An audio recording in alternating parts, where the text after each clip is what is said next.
तुम्हाला वाढदिवसाच्या खूप खूप शुभेच्छा. ह्याच्यावर काय आहे?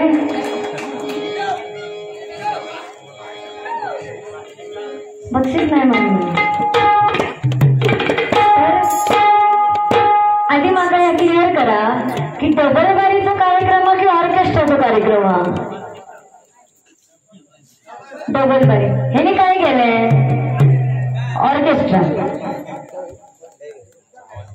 अतिशय सुंदर असा भोवले ऑर्केस्ट्रा सादर केला इकडे. तुमका तास झाला तर मी देव तयार आहे. तुम्ही गाणीच लावतो गजरभर.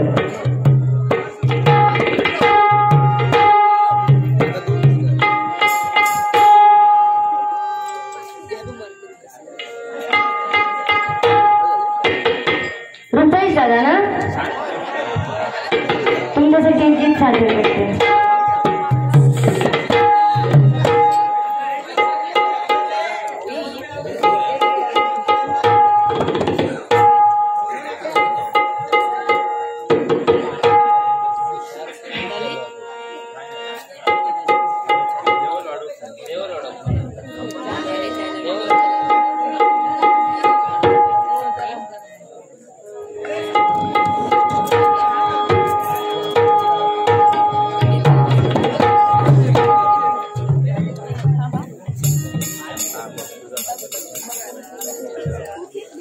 लय जेवलंय तर वर येतात चिकन. हे डोल पाश डोल विंडीची समय टिकट लावायचा.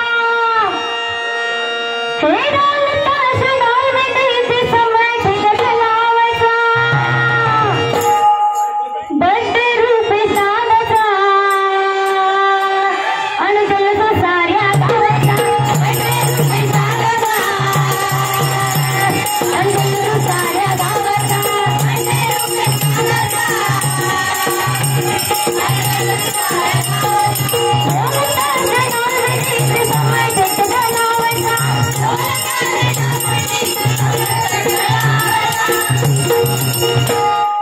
बड्डे रूपे साधाचा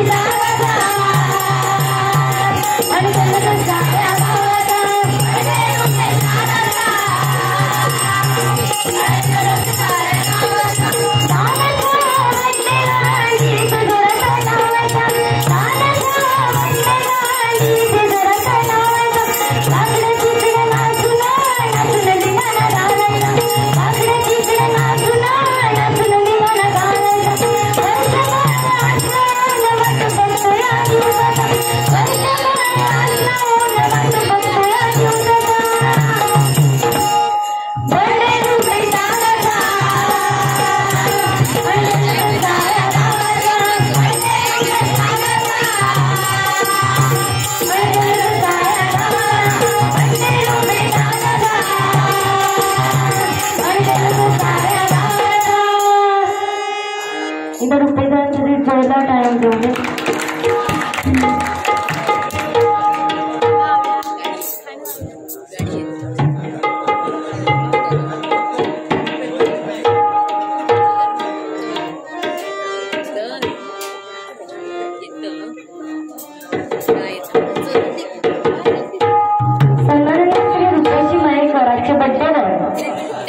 बारा वाजून गेले म्हणजे 12 नंतर चालवलं होतं म्हणजे 17 तारीख जो होता. हा तर बड्डे बॉयकडे 200 रुपयाचं बहुमान असं पारितोषिक आलं. मंडळाच्या वतीने स्वीकार करते. धन्यवाद. टाळ्या वाजवण्यात काय कसं बघू.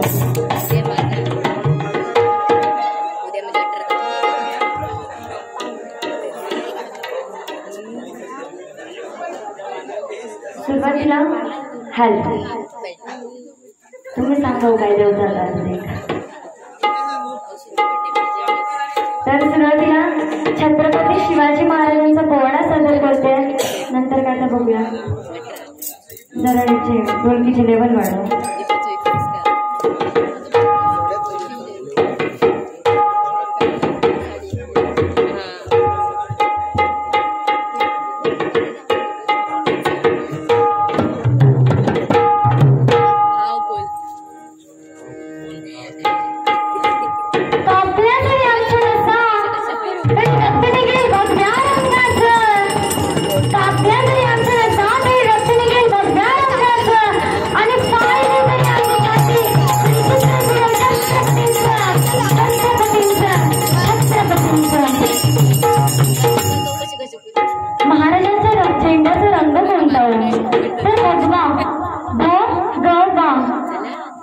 आपण जे अष्टगंध लावतोय त्याचा रंग कोणता तर भगवा.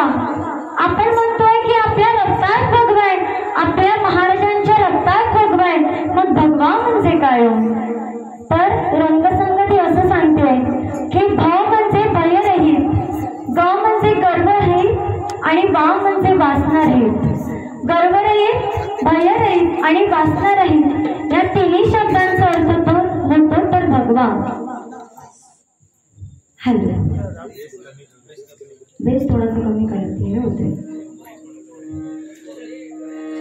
भगवा प्रभू श्री रामांचा, भगवा माझ्या धारकऱ्यांचा, भगवा माझ्या वारकऱ्यांचा, भगवा निष्ठेचा, त्यागाचा आणि छत्रपती संभाजी महाराजांच्या बलिदानाचा, छत्रपती संभाजी महाराजांच्या बलिदानाचा. आजकालची पिढी बघा, 10वी नापास झाली की आत्महत्या करता. आई वडील काय घरात काय बोलले की आत्महत्या करता. आणि आत्महत्या करून महत्वाचं कारण काय तर प्रेमात दुःख गवलो. आजकालची पोरं आत्महत्या करतात. म्हणजेच काय तर आपल्या आयुष्यात एखादी वाईट घटना घडली तर पोरं आत्महत्या करतात. पण कधीतरी छत्रपती संभाजी महाराजांचा इतिहास आठवावा.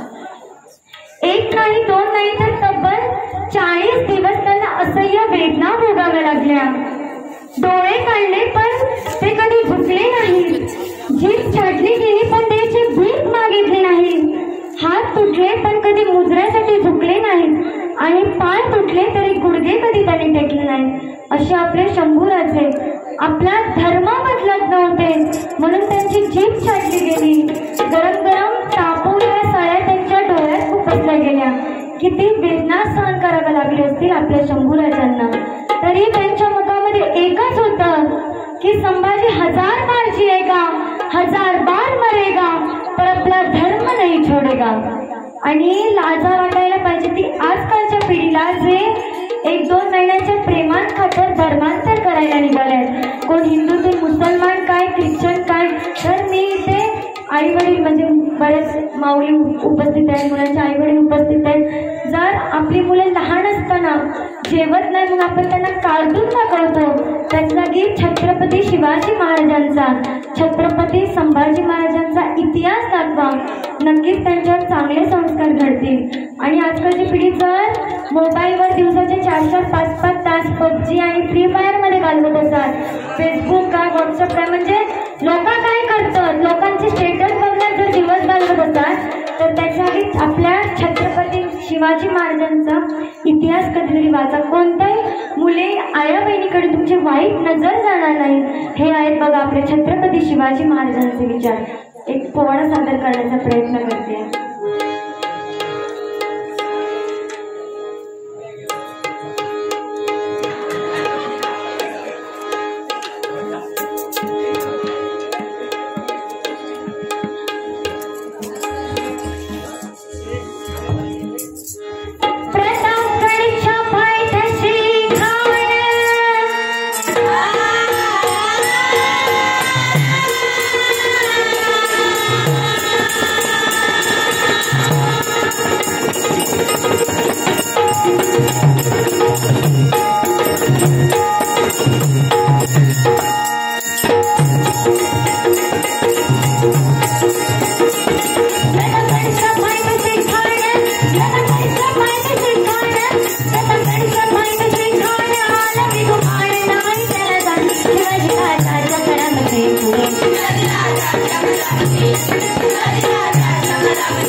खाण्याच्या भेटीसाठी महाराजांनी सुंदर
सन्माननीय श्री आर्यनजी आंबोडकर यांच्याकडून या पोवाड्यासाठी 100 रुपयाचं बहुमूल्य बक्षीस आलंय.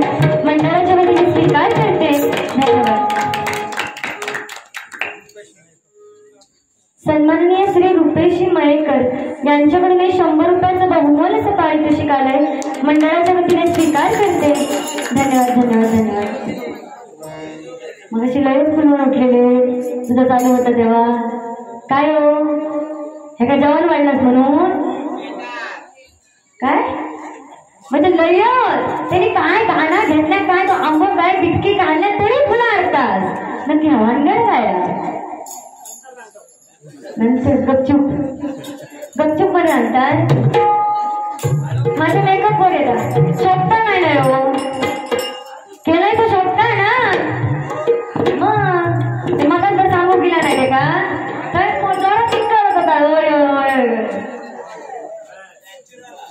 नॅचरली.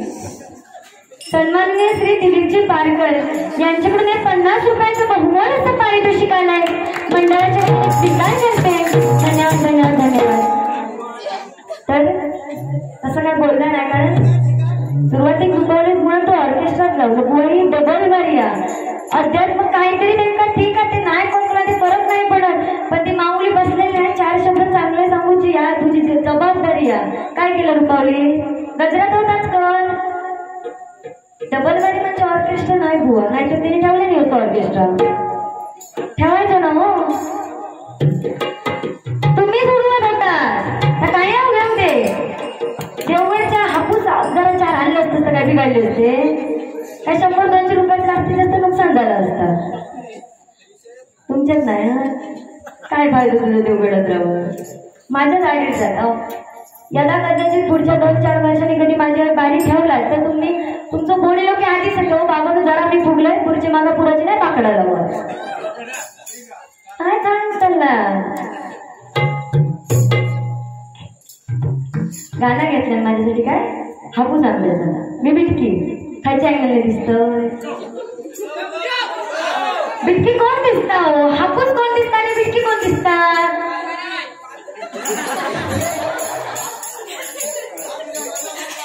काय काय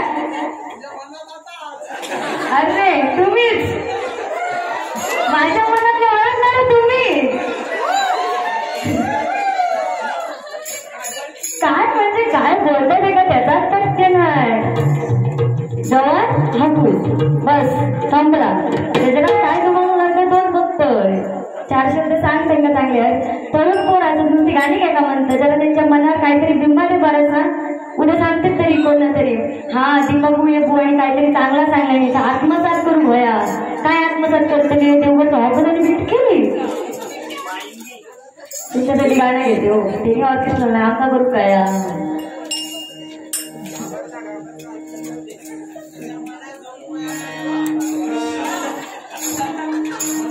हिराची अंगठी ऋतून बसली हिराची अंगठी ऋतून बसली सोडा घे माझं पोट दया सोडा घे माझं पोट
सन्माननीय श्री रुपेश मयेकर यांच्याकडून या गाण्यासाठी खास या गाण्यासाठी 100 रुपयाचं पारितोषिक आहे मंडळाकडून स्वीकार करते धन्यवाद झाले ना चौकवीस दादा तुमच्यासाठी 2 शब्द बघा सूर्य कधी झाकत नाही डोंगर कधी वागत नाही सूर्य कधी झाकत नाही डोंगर कधी वागत नाही आणि या दांड्यावर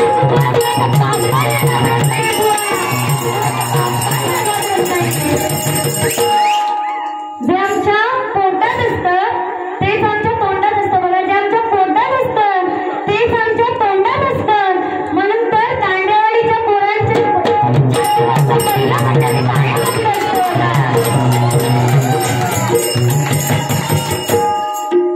बस झाला त्या डबल मारी केला सार्थक झाला काय हो बरं वाटलं आता हे काय विचारा अगं आता कसं वाटतंय तुमच्या पुढे डबल गाडी चालते बघा बरोबर तुम्ही गाडी लावून बसावं का बरोबर तुम्ही मला वाटतं काय काळजी करू नका तुम्ही गाडी काय म्हणून आज पेटाला सुटला तेव्हा सुरुवातीला तुम्ही सांगलेला किंवा काहीतरी पेटवा म्हणून काय होया तुमचं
गोगावीशी आम्ही पण ऑर्केस्ट्रा करू शकतो. आमका गाणी मनात येतं तुमचा खेळताना डबल गाडी ठेवले नाही तो ह्याच एका ताशेवरता गजरात काय करतो त्याच मी या बघतोय. गजराला सुरुवात करते नक्कीच, पण भुवानी माझ्यासाठी गाणं घेतलं त्यांच्यासाठी नक्कीच घेते. पण ह्याचा कसा चेहऱ्यावरून दिसता ना अवली अवली अवली अवली लवली बोलीवाली नाही नुसती अवली. तर शाळेत होता मॅडमांनी एका विचारले नाही आता खरडूक चालू कधी कर वरसून नाही तर वरसून तरी घुसू घुसू कर पाठीचे डाब कर एवढंच आलं ते काहीतरी लावून ठेव पाठवून नाहीतर तुम्ही तरी कोणतरी त्याची पाठी लावून राहावं कारण खालून किरपट जागी डायरेक्ट पळ गेलो म्हणजे आमका किती पडत दांड्यावर बारीक गेल्यासारखे वाटतली सुपारी लागल्यावर ती पडलं तर तळेच गेली. अवली का शाळेत जात होता मॅडमांनी काय म्हणता दीपा तू कधी कसं चांगला काम केलंयस काय गो. मालवणी ना तुका मालवणी आवडतं ना मराठी मालवणी मिक्स चालतं आमचं. दीपा तू खायचं चांगलं काम केलंस काय गो त्याच्यावर या सवय बाई म्हणता मी खूप चांगली चांगली कामं केलंय पण हा काल तर खूप महत्वाचं म्हणजे खूप चांगलं काम केलंय. बाई खूप खुश झाले म्हणतात काय एवढं बाई चांगलं काम केलंस तर सांगता आमच्या तिथे म्हातारच जात होतो चलत चलत त्याचा घर होता अर्धा पाऊण तास बनला चलत चलत जात होतो विचारून मी ते का अर्धा पाऊण तासाचं अंतर 5 मिनिटात त्याच्या घराकडे नेऊन पोहोचवलंय म्हणतात. मॅडम खुश झाले सगळ्यांना पोरांना सांगले टाळे वाजवा दीपा काहीतरी चांगला काम करू लागला. वर विचारतात कैसून गो बाय म्हणजे तुझ्या मोटरसायकलने सोडलं शिकायच्या एसटीने नेऊन सोडलं तर सांगतात नाही बाई मला माका त्या गाडीची गरजच पडली नाही आमच्या पाटलात बरोबरी मॅच बांधलेलो होतो त्याला सोडून घातलोय त्या म्हाताऱ्यांना धोतार घातल्या नव्हे कोंबडीत बांधल्या तो दांडोर दिपारच मारल्या आणि दबा दबा दबा दबा धडा असं खुळा. बरं एवढं ना आम्ही म्हणजे डबल डेकर चालू झाली माहिता डबल डेकर हे प्रकार तरी माहिता ह्याच्यासारखे तर तेव्हा डबल डेकर चालू झाले एखाद्याला डबल डेकर म्हणले म्हटलं चल डबल डेकर कशी असते तुला दाखवतंय. डबल डेकर मध्ये गेलो मी म्हटलं त्याला सांगलंय मी खाली तिकीट काढतोय वर जाऊन आपलं बस जा.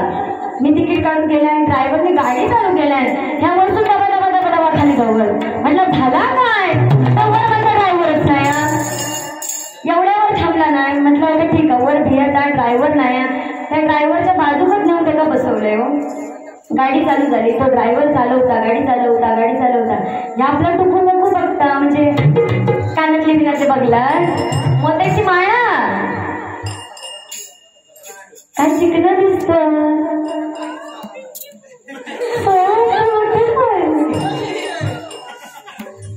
माझ्या हसण्यात गाडी माझा स्माईलच काढतीला तू काय सांगितलं मी असंच असतोय शिरत नाही पडणार आमच्या तोंडात आणि तू काय घाबरेल मी कप बसणार असे किती बघले तर गाणे म्हटलं म्हणजे त्याला वाटलं की आता मोठं संगीतकार झालं केली मोठी डबल मारी करू लागली अरे काय समोर बघ तरी तर हा ते का ड्रायव्हर सीटच्या बाजूक नेऊन बसवलं असेल काय गळ्यात बियात कानामिनात काय घातलेलं नाही टुंकत जाऊन बसला. तो ड्रायव्हर आपली गाडी चालवता ह्या बघता टुकूर तो गाडी चालवता ह्या बघता आणि बिचारो 5 मिनिटासाठी चाय पिऊन उतरलो चाय पिल्यान आणि येऊन परत येऊन बसलो गाडी चालू केल्यान घेर टाकून तो दांडो खडेलाय ह्या म्हणताय ह्याच्या हातात दांडो ह्यो बघा मात्र ह्यो शोधतात ना तुम्ही कधीपासून तो वडून दांडून बघता जीव बघा म्हणून काढून हातात ठेवलं त्या दांड्यांचा ड्रायव्हर असल्या एका झेदरल्या ना तर डायरेक्ट घरी दांड्यावाडी दिलं पण बाकी चिकणार ना मोत्याची माळा माझ्या पोरांना पिता करून दिलं होई नको माझा करत नाही भारी दिसतो माझे गाणं घेतले तुझ्यासाठी पण काय दादा साधा किती तू गैरसमज तुला काय माहिती 1.5 वर्षांनी भेटलो तरी चांगलं वाटलं नाही ते का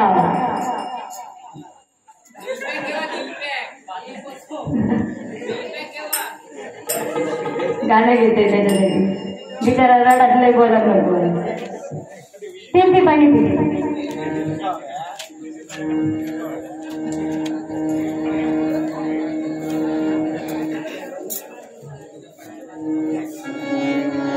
मदनाची रूप सुंदरा जणू इंद्राची अप्सरा वा इंद्राची अप्सरा म्हणतोय तुका अप्सरासारखं वार जरा मदनाची रूप सुंदरा जणू इंद्राची अप्सरा गुलजार नार देखणी नखरेल सटक चांदणी हे ढोलकीच्या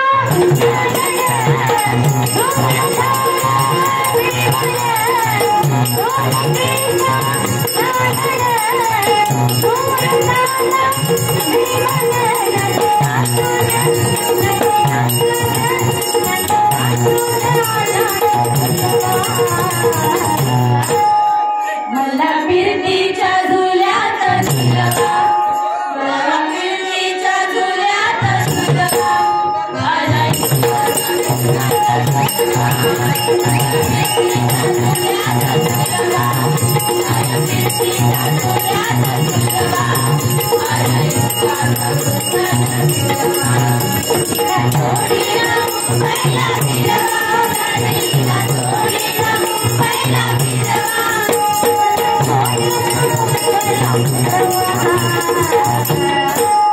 मला फिरतीच्या झुल्यात झुलवा माझ्या फिरतीच्या झुल्यात झुलवा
लयन जवळच आहे एकदम ना माझा खास मैत्रीण माझी हाय आवाज कमी कसा केला सर एका गाणं मला कळलं आणि एवढेच आवाज कमी झालो हाय काय करणार साऊंड मगाशी साऊंड मस्त लागलेला एकदम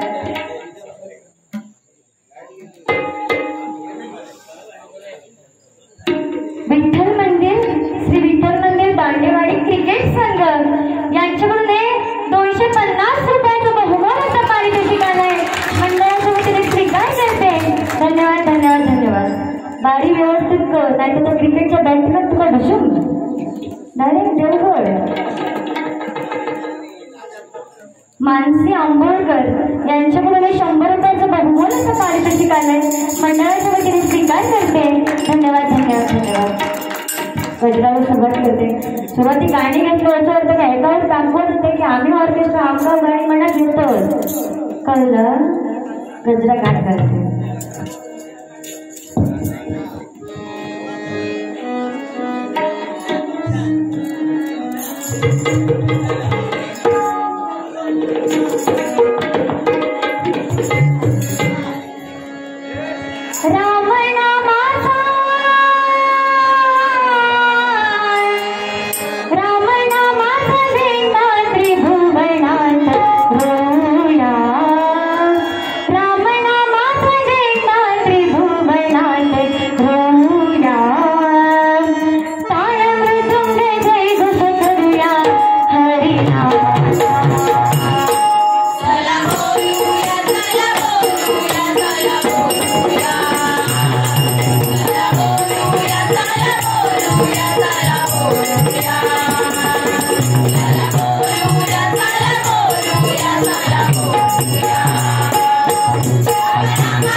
आणि त्या ठिकाणी सुद्धा आपण जर खरं बोललं तर कोण बोलतो बघा हा लय मोठं हरिश्चंद्राचं नाव आजोबा माहितीये ना म्हणजे आजोबा बोलतात बघा हा लय मोठं हरिश्चंद्र राजा लागलं गेलंच माहिती बोलतात ना हो हरिश्चंद्र माहिती राजा हरिश्चंद्र खरं बोल मला वाटलं खरं बोलणार आहे का विसरलं.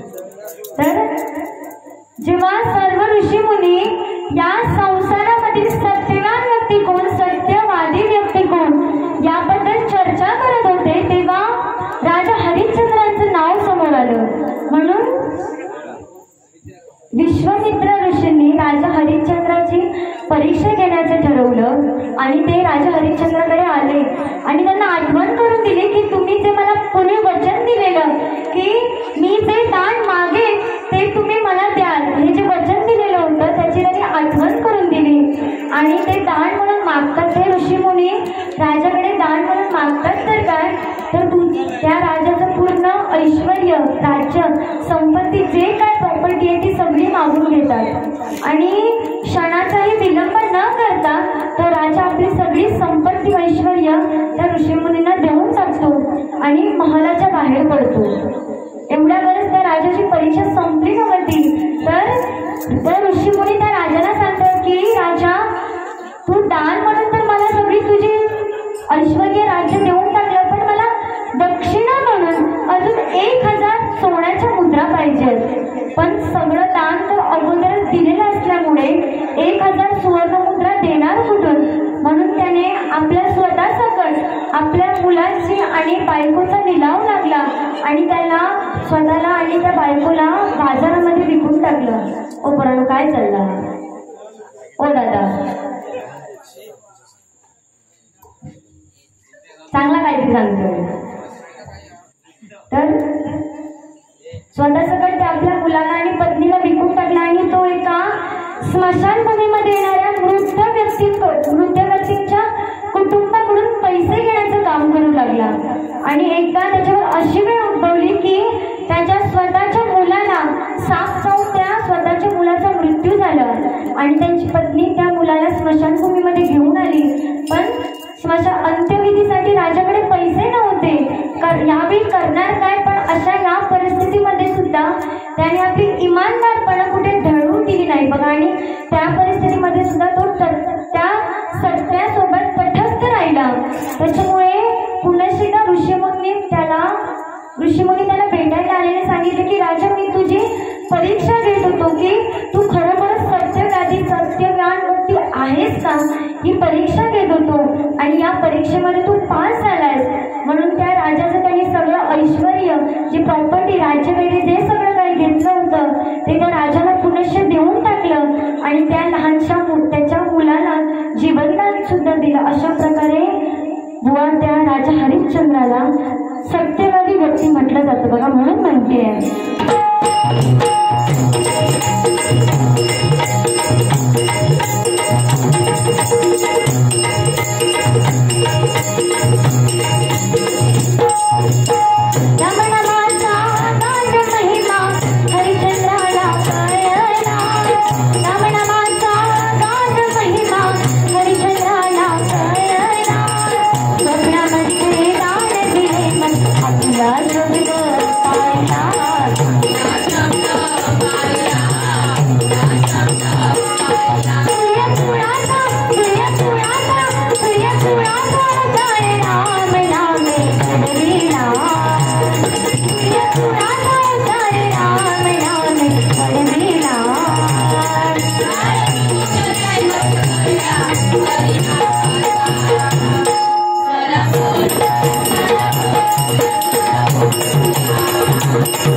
कारण चेहऱ्यावर शांत सुकलेला दिसतो हो, त्यांच्यामध्ये साधा आता कसा गजरा उठा आता बघा, त्याच्या मरमार पण ठेवला गेला मगाशी।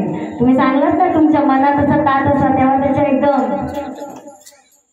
तर हा जन्म लागला म्हणजे लाभलाय, मग त्याचं सार्थक होणं हे गरजेचं आहे। म्हणून आपण आपल्याला एखाद्याचं चांगलं करता आलं नाही नको करू, पण एखाद्याचं वाईट सुद्धा चिंतू नका, कारण जर आपण कर्म करतोय हे आपलं संपूर्ण जीवन एक कर्मावर अवलंबून आहे। आपण जे काही कर्म करतोय त्याचं उत्तर आपल्याला मरणाच्या उंबरठ्यावर असताना द्यायचं आहे बघा।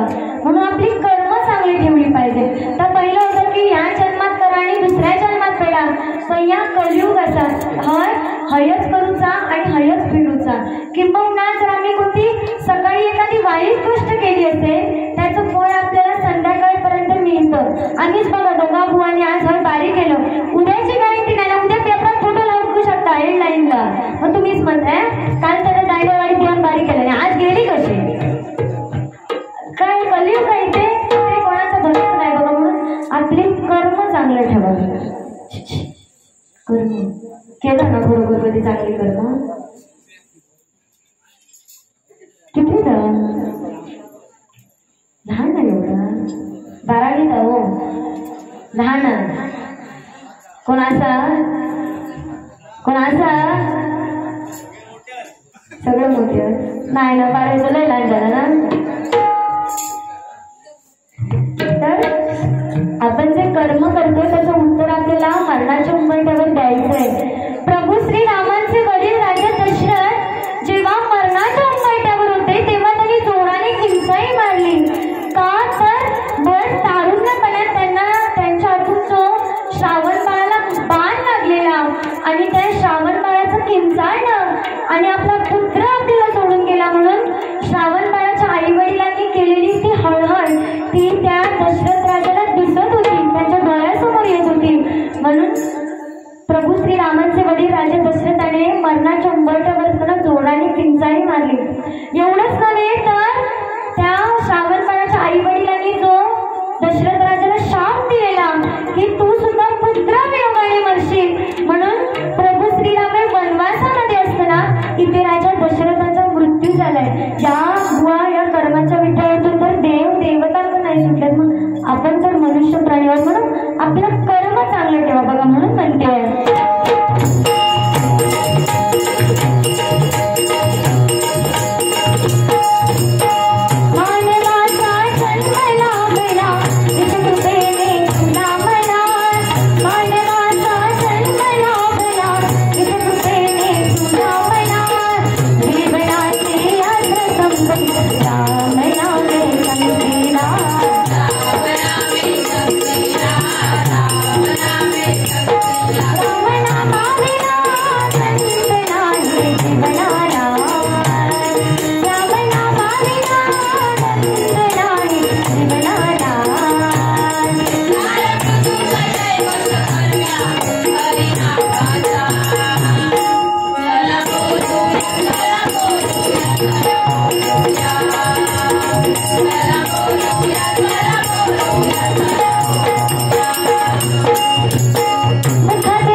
शेवटचा जेवण घेतो कारण भुवांचं पर्यंत गजर बाकी आणि जवळजवळ किती 1:15 झाले. असं ना तर पेटव नाही तर विजव केला. जर समजा शेवटचं कडवं घेतो त्याच्याकडे देते काय तो धरा मग तुम्ही काय तो जोर धरून जातो धरा मग अशी कसं रुपावली धरलेलं आणि या कुठं होता तसं माहिती धरा. तर समजा लग्न झालं ना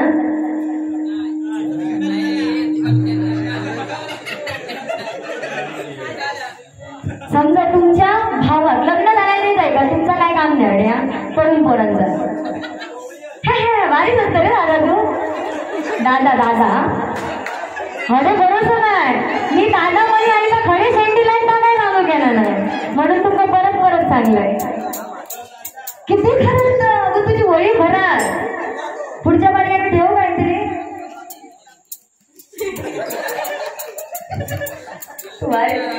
नांग्याच्या पाठीला दिसलं तो मात्र 12 दिसतात. आम्ही 12वी ना थोडी बघा बरी दिसतात. दांड्याच्या पाठीरावर बोलता दांड्यावाडीचं पोर ना. तर समजा लग्न झालं आणि जर तुमच्या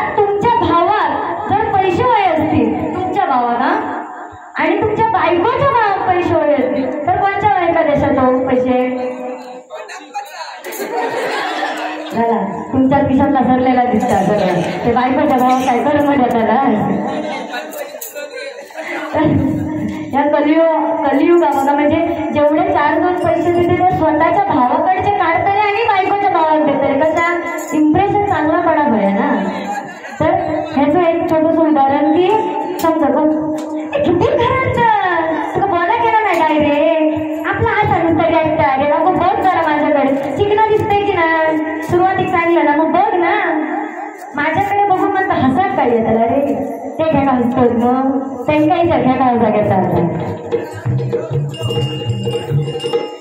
तर ह्या लहान 18 वर्ष कंप्लीट झाली म्हणजे काय टरायला चलन झालं माऊली राग नाही ना नाही वडील आहेत ना मग जरा विचारू जरा डबल मारी हो चालतात असं खाली उतरल्यावर काय नसतं ना. तर लग्नाच्या आधी बोलली असतं बघा चाय पाणी हा बरोबर चाय पाणी हे काही न शेकडो बघू घे ह्यांचा जुळला नाही थांबा जरा उडवलं वेळ आधी डायरेक्ट उडवलं खरे झाकड पुढे तरी होते हळद बागे उडवले कडे तुम्ही एकदा लहान पण आणि जर 4 वर्षांनी बारी बोलवतानाच ना माका तेव्हा याचा काय उडवचा आता उडवतोय अजून 12वीचा त्याचा ग्रॅज्युएशन होते नाही तर तो पत्र तयार आहे काढण्याच्या पाठी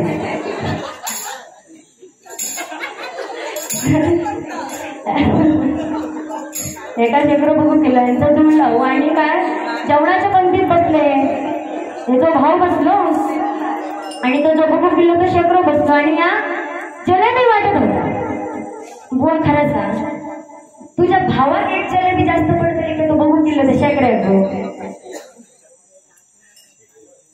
काय सांगितलं अजून अनुभव नाही लो म्हणून भावाचं नाव घेतलंय ना पण तो शेकडोच पहिलं दिसतो ना तुका लग्न काय आयुष्य त्याच्यासोबतच घालून जा ह्या कलियुग आहे प्रत्येक क्षणाक्षणात माणसं बदलतात ज्या टायमिंगला शेकड्यात एक गुलाबजाम काय तू जलेबी काय ती जास्त दिलं ना की एवढ्या वर्षाची राखी बांधलेले ताण आता थयच सरला लागताचा कारण तो कसं जलेबी वाले दिसायला लागलो.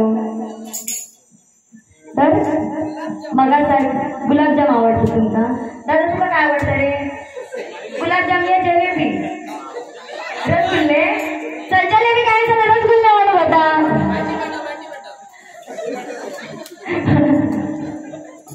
तर सांगू तर एवढंच होता की सबको भाव सबकी बहीण एकमेकांचा विचारत नाही बघा म्हणून आपला तर चालला तर त्या विठ्ठलाच्या मंदिरात दिलं बुवा त्या भगवंताचं नामस्मरण करा बघा तुम्हाला आयुष्यात कोणतीही कमी पडणार नाही. आपल्यामध्ये श्रीमंत कोण आहे आणि गरीब कोण आहे ते श्रीमंत तो आहे त्याच्याकडे भरपूर पैसा आहे काय दागदागिने आहेत आणि गरीब तो आहे जो आपल्या मुलाबाळांसाठी 4-2 पैसे मोलमजुरी करून कमवतोय तो म्हणजे गरीब.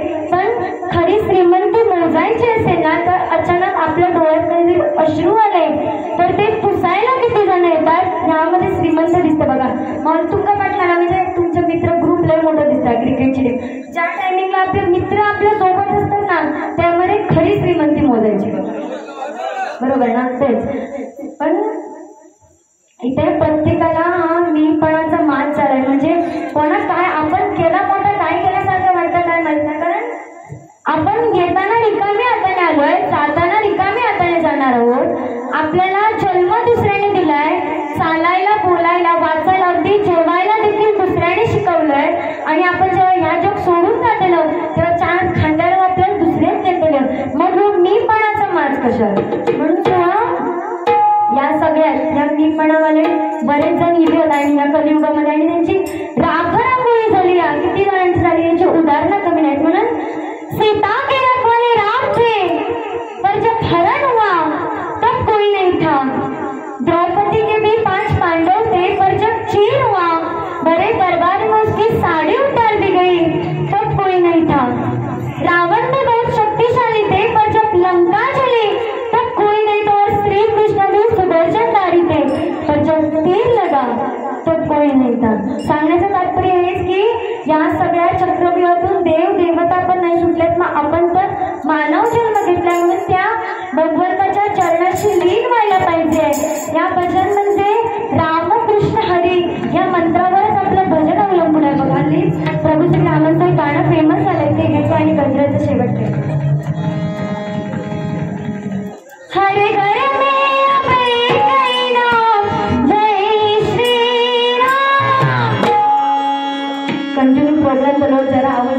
समजून घे. काय कसं गाणं कोकिळा ना रुपावली गायचं असतं.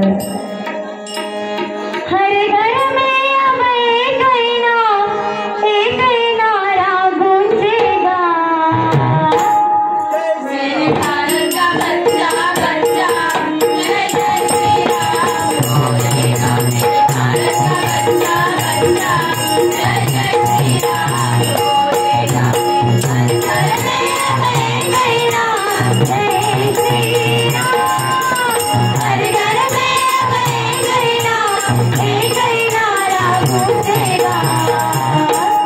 मेरे भारत का बच्चा बच्चा जय जय श्री राम बोलेगा. मेरे भारत का बच्चा बच्चा जय जय श्री राम बोलेगा. मेरे भारत का बच्चा बच्चा जय जय श्री राम बोलेगा.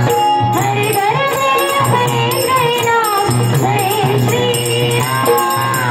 हर घर में अब एक नारा गूंजेगा. मेरे भारत का बच्चा बच्चा जय जय श्री राम बोलेगा. मेरे भारत का बच्चा बच्चा जय जय श्री राम बोलेगा. मेरे भारत का बच्चा बच्चा जय जय श्री राम बोलेगा. मेरे भारत का बच्चा बच्चा जय जय श्री राम बोलेगा. मुखद राहो अमृतवाणी मर्द रागात प्यासा. मुखद राहो अमृतवाणी मर्द रागात प्यासा. संकटी घाऊनी तारण गंगा विश्वासा.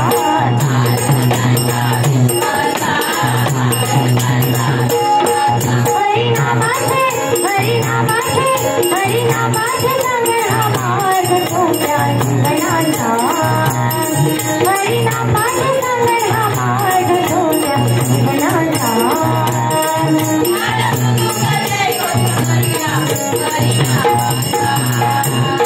चला बोलूया चला बोलूया चला बोलूया.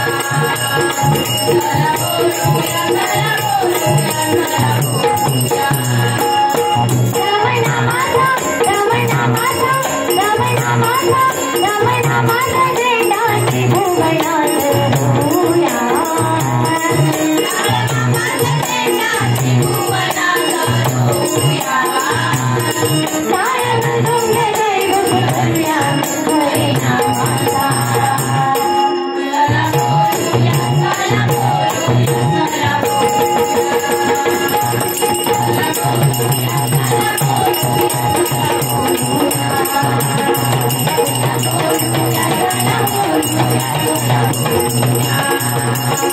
चला बोलूया चला बोलूया चला बोलूया.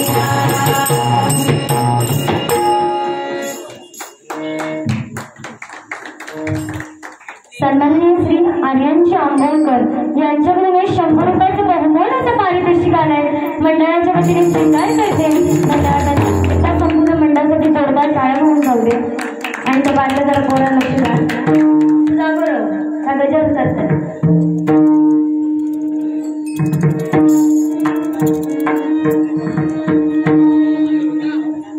दिंडी चालली बाजे टाळ मृदुंग. दिंडी चालली बाजे टाळ मृदुंग. विठोबाचा झेंड्याचा गगवाच. विठोबाचा झेंड्याचा गगवाचा रंग. विठोबाचा झेंड्याचा गगवाचा रंग. दिंडी चालली बाजे टाळ मृदुंग.